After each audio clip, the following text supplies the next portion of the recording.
Good afternoon, good evening, everyone. Thanks for joining us in this episode number 18 of the BRM Brown Bag. I'm your host, Suresh GP. And today I have an esteemed guest joining us from Pepsi, Suma Rajaram, leading the product management for web and commerce solutions. So thanks, Suma, for taking time today and being with our viewers to share your perspectives, because you have been a BRM.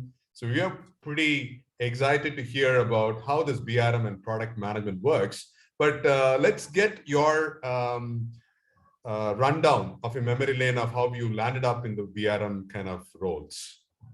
Sure. Thank you, Suresh. Hello, everyone. Like Suresh mentioned, I am Suma Rajaram. I have been leading and managing teams across the globe for more than 17 years now. To be honest, I started my IT career as a mainframe developer. Yes, a mainframe developer. I used to enhance and support a lot of critical supply chain systems. But it was my ability to actually dig into process, to ask questions, to analyze data. This is why I moved quickly from development to managing teams, and then also doing more of a business analyst kind of role. It was my business analysis skills and my critical thinking that soon made me realize that, hey, I like to think about the big picture. That comes easily to me. It helps me identify and also recommend valuable solutions to my business partners. And that was the start of my BRM journey, to be honest. I've worked as a BRM for many years in Pepsi. And now, although I reported under the IT organization, my customer-centric approach, my value-driven approach was what helped me get that seat at the table with my business partners. And it helped me learn how to strategize and also plan not only short-term, but also long-term roadmaps. And I think this is a really critical experience that I got, which helped build my path to where I am today. Today, as I lead product management for web and commerce solutions, I use all of these learnings, especially that long-term strategic approach, to look at my portfolio of products under web and commerce, whether that be B2B, D2C storefronts, whether that's digital marketing, or even our very own internal commerce platform for order orchestration and automation. It helps me sit here and look at this big picture and say, okay, my business expects this. This is what consumers expect. How am I ready for that tomorrow, right? It helps me build that product definition, that long-term vision. And also, now that I have a bunch of product managers under me, it helps tell them this is the path to where we want to go. And that's what I enjoy doing. And I do thank all of my BRM experience for where I am today. Excellent, Suma. So the topic or a theme for today's BRM Brown Bag is business relationship management in the world of product management.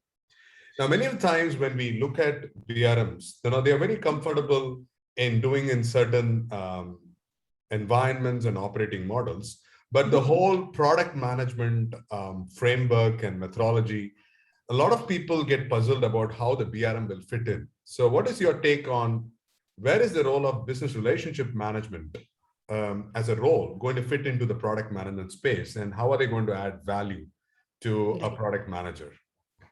Now, this is a question I asked myself a couple of years ago as a BRM. And as my organization was moving towards adopting SAFe, that was the same question I had in my head. Now, as a BRM, how is my role different? And back then I was comparing it to the product manager, because product manager is also responsible for defining the roadmap. BRM is also responsible for doing that, right? So when you talk about our role or responsibilities, it's understanding your business, assisting in prioritization, which a BRM pretty much does. So does a product manager. So there was a little bit of, okay, how do I do this without stepping on each other's toes, right? Because when you talk about BRMs, it's all about building relationships. And now if I'm going to do something that somebody else is doing, I'm not sure whether our relationship would be comfortable enough to allow that. What I've realized is, it totally depends on your organization. It depends on how that team is structured. If your product manager is very business specific, and this is all just my thoughts, not that it's written somewhere, but as I've observed it, and every company is different depending on whether you're a startup or this huge company like Pepsi, right? Depending on how your business team is structured. Now, whether that business owner who could be a product manager, does he or she have that understanding to think big picture, right? That critical reasoning skills. That's really critical thinking. That's an important attribute for whether that's a business relationship manager or a product manager. If you are not having that, if your business owner is truly someone who has worked in that function, been on the field, they only know what it works like today. They're able to tell what I need right now, but are they able to see what they want tomorrow? If they're not able to see that, that's where BRM plays an extremely important role, right? But to do that well, you need to understand the business. You also understand what things you could or cannot do with technology. Having that understanding is what could make that relationship work really well. So in the past, I have worked with product managers in the safe mode, where the product manager was purely business function focused, while I brought in the, hey, business and IT can mix and match this way. And that's how we would, build that roadmap for the future, while also making sure whatever you need today is taken care of. So there is definitely opportunity, but it totally depends on how skilled your product manager is, whether they have business function and technical understanding, or they're purely business, or they're purely technical. If they're purely business, you can definitely add value. If they're purely technical, you could add value as being that surrogate business owner, if you will, because your business owner may be too busy doing so many things, so they may be up here. You could be that point of contact, and you could be the product manager as the BRM. Excellent. So to that point, what skills do you think that the BRM should have specifically to work around the product management space? Because it seems to be a different ball game altogether. You cannot just have a same person play different environments. So what is your take on some of the key skills that we need to have as a BRM? So when you think about a product manager, they are focused on one specific product, right? Most often it's one, unless that product is very small, then you may have more than one. But they are looking at how can this product be enhanced, or what's the future of the outcomes of this specific product. But as a BRM, you're actually thinking one step above, right? You're thinking about a portfolio of products that could help your function. Because when you talk about a BRM, usually you are assigned to a function. You have a business area. So let's talk about, let's say, supply chain again, right? So now for supply chain, I may need a storefront. I may need analytics and reporting. Depending on what that need is, you are able to see that. But back to your question on what's the critical, I would say business function domain understanding, right? You need to understand that space just like your business. Now, I'm not saying that you need to be as good as your business, because you're not doing it day in and day out, but you need to be spending time understanding why they do what they do before you even get to what their problems or pain points are. Because if you don't understand why they're doing it, making any change, you will not be able to address what's the value of doing that, right? So understanding the function or domain, that exposure, that is extremely important. And for me, I was lucky enough to work across supply chains, in warehouse management, in order management, even in finance. I even dabbled around in that space. This gave me a good understanding of how things were connected. So when changes were proposed, it was not just understanding the impact to one spot, it was understanding how everything fits together. So I think having that business domain understanding, so that you can connect the dots well and represent the business, because like I said, you are the surrogate client to the IT world, right? You need to understand that space extremely well. Excellent. So in terms of product management, and one of the things I've seen people is generally BRMs are aligned to functions. So very specific function like supply chain or HR or sales or marketing. Now, there are also some BRMs who are looking at shared services. So they have more than one kind of business partner that they need to serve.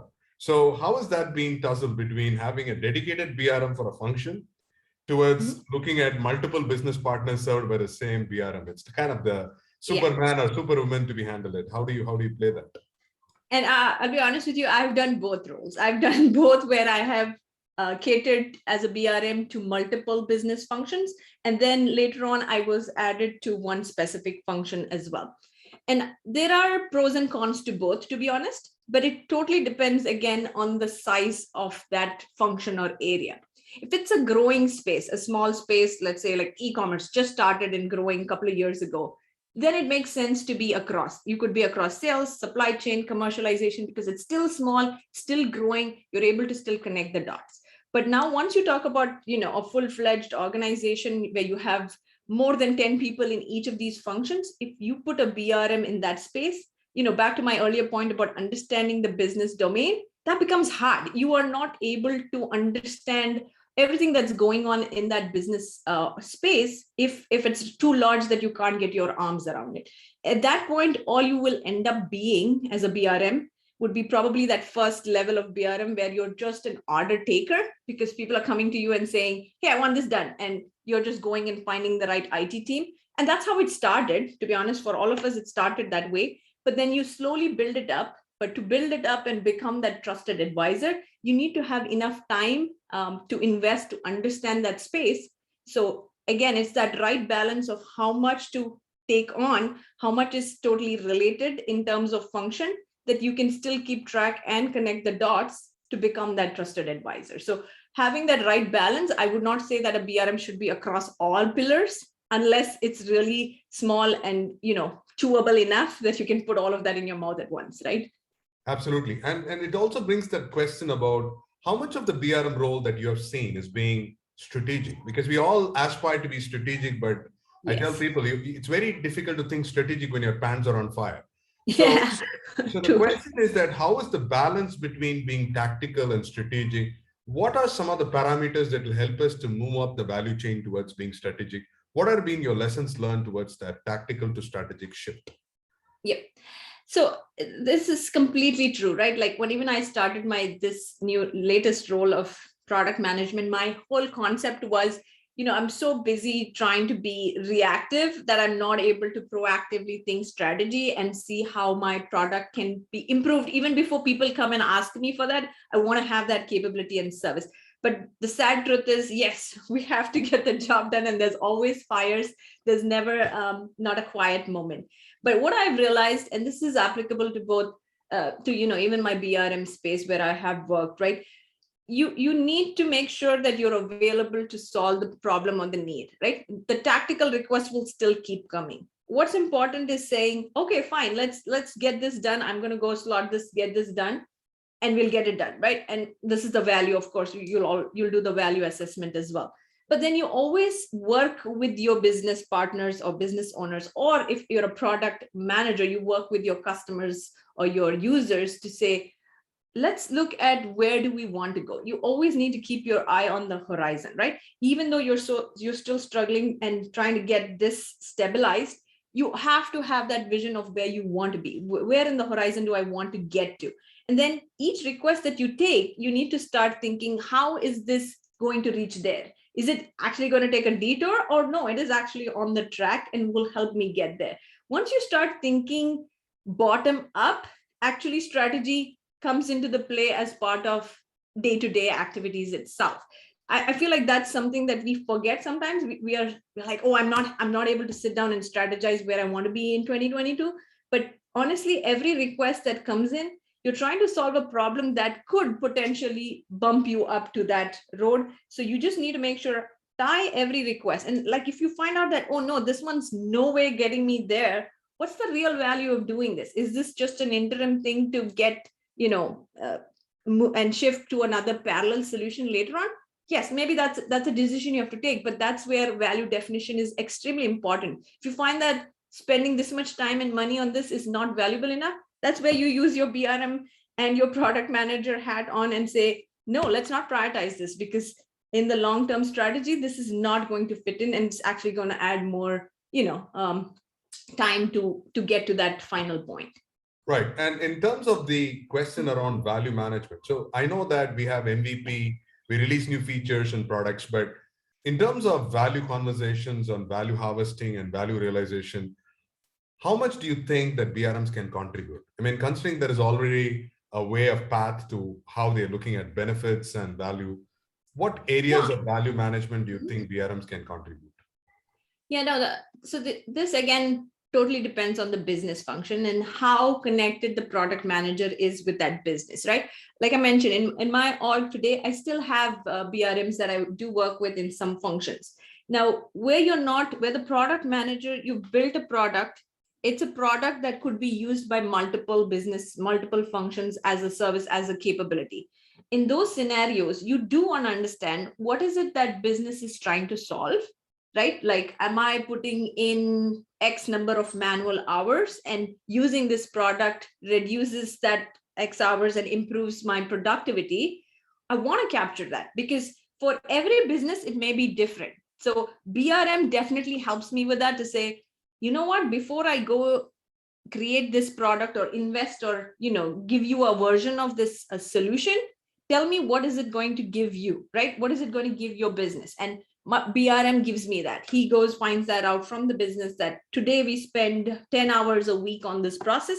Tomorrow, by doing this or by automating it, I will shut it down to 2 hours, which means 6 hours per week.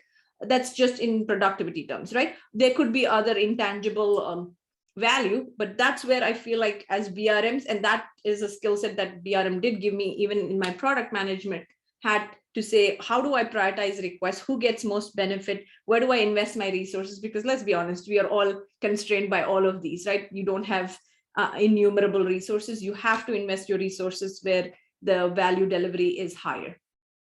Absolutely. So the other question that spins around when you come to talk about SAFe and product management, people, BRMs get a little bit puzzled. Do they need to build product knowledge? Do they need to have SAFe skills? What do you suggest for them to talk in terms of the same delivery teams so that they are part of the whole equation? Because what level of detail that they need to imbibe to be a part of the tribe? Yeah, so I think that's a really good question, because there are a lot of organizations where we're moving to SAFe Agile if you've not already moved, right?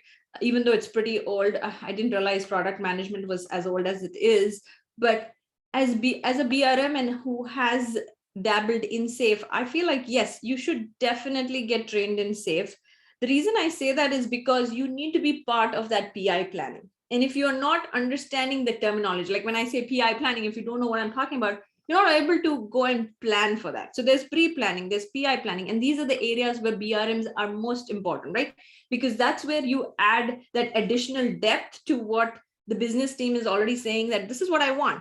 But as a BRM, you may be able to connect the dots and say, you know what, this is what you want, but you should also think about this because this is where the future is, or this is something new that the technology, can offer, and you should start applying it. That's how people have started applying AI, ML. To be honest, is business didn't think about it on their own, right? There are BRMs who've said, hey, these are the new things in technology. Do you want to go ahead and try these out? So I think, back to your question, yes, BRMs should understand, should definitely train. I would highly recommend the POPM, the product owner, product manager training that SAFe has.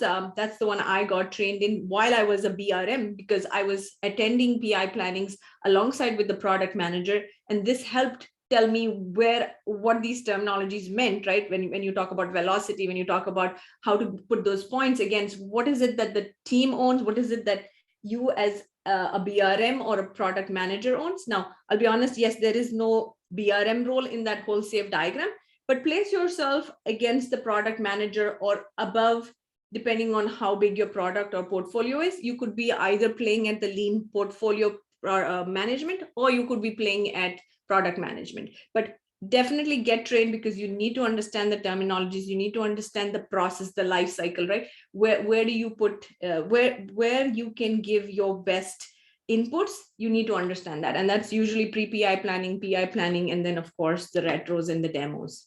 All right. And my final question is, people have this notion that we've already moved on from a process to a product approach. I don't know whether it's still true. Do you still have projects that still run as projects instead of products? And what is your thoughts around that? Yeah, I know everyone says move from, no, I completely get the reason we need to move to that product mindset is mainly to adopt that agile mindset, to say that when you develop a solution, that's not the end all, right? You can still continue to enhance, add to it, and build it to something different and new. But that's not applicable for every single scenario, in my opinion. Like when in the company that I work for, not everything is a product. There are things where you need to just enable a functionality, maybe end to end, which may involve multiple applications. And when you talk about ERPs and warehouse management systems, these are processes that run end to end. It's not a product it's more a process. But then along that process, there could be system changes, there could be process changes. So you still have to treat some things as a project, but you can very well move to an agile format of a project. Now, I'm not saying when you say move to agile, it's going to be a 2-week or a 4-week sprint. You still may have a longer agile project, but don't go with the old waterfall model where you spend only that first 1/4 of your project discussing requirements. Keep that open mindset of revisiting requirements throughout, because things do change as you find things. And this is what we've all realized as we've done waterfall projects, right? By the time you reach testing, you realize that there needs to be more changes, there are more requirements or a design change. You want to be flexible for that. For that, you do need the agile mindset more than just treating everything as a product. It totally depends on what you're trying to solve, whether that's a update to multiple products, which could be run through an agile project, or it's continuous product enhancements, in which case it's product lifecycle in itself. So from a closing thoughts perspective, what are your thoughts around the BRM's future in product management? Are we going to be competing against someone else, or do you think that there is ultimately that is the path that we need to go? Because everybody is looking at, say, product management. So what do you think is the future of BRM look like in the product management space? I think it totally, again, depends on your organization. I can't speak for startups, for example. I don't know how much a BRM and a product manager could coexist, right? But when you talk about larger organizations, there is so much for everybody to do. When a product manager is so focused on their specific product, a BRM could be focused on a specific function with a portfolio of products. Now, it again depends on how your team is structured. There could be a portfolio product manager who very well is similar to a BRM. Now, whether you call them a BRM or you call them a portfolio product manager is totally up to your company. But the skill set is the same, and the job requirement is the same, to be honest. You do need to have someone to always be able to work with your business owners, because that is irrespective going to be the case everywhere you go. Not every function is going to be run by a technology person, right? There are going to be pure business function people who just do the job that needs to be done, forgetting the technology on the side. So for those kind of people, to connect them to IT, you still need BRMs. Now, whether you continue to call them BRM or you rename them to something else, that totally depends on what approach your organization wants to take. But I don't feel like the BRM responsibilities will ever go away. You do need to manage those relationships. You do need to tie business to IT. You do need to think long-term, big picture, because you can't be stuck on where you are. Otherwise, you'll not be ready for tomorrow. And we all know that, right? Things are changing so fast now. If you don't have someone who can bring that lens to your team, then you'll be missing out. Absolutely. That is great conversation. Thanks, Suma, for giving us a very valuable insights about business relationship management and product management. I'm sure our viewers will have a plenty of takeaways for today. And that will bring us to the end of episode number 18. So please subscribe to this channel for more sessions on BRM Brown Bag. And thank you so much again, Suma, for your time today. Thank you. Thank you for having me.